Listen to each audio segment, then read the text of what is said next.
முதலமைச்சராக வரப்போகிறோம் என்ற கனவில் இருந்து கொண்டிருக்கும் நடிகர் விஜய் அவர்களுடைய ஒரு மீட்டிங் பார்த்தேன்.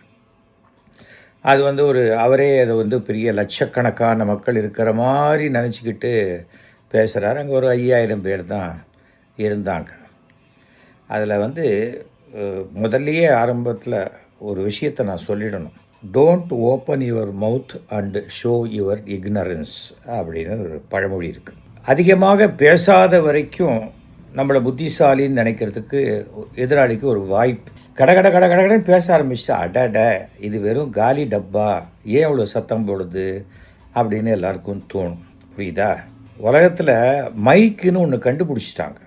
அந்த மைக்கை கண்டுபிடிச்ச பிறகு நாம் எவ்வளவு குறைச்சலாக சின்ன லெவலில் பேசினாலும் அது 10 லட்சம் பேர் இருக்கிற இடத்துல பெரிய ஸ்பீக்கரில் அவங்க காது கிட்ட பலமாக கேட்கும். இது அடிப்படை. அங்கே வா வா வான்னு கத்தினா ஏதோ மைக்கு தான் வேலை செய்யலை போல இருக்குது. கடைசி வரைக்கும் நம்ம கத்தணும். பாவம் அண்ணன் எவ்வளோ உணர்ச்சி வசப்படுறாரு.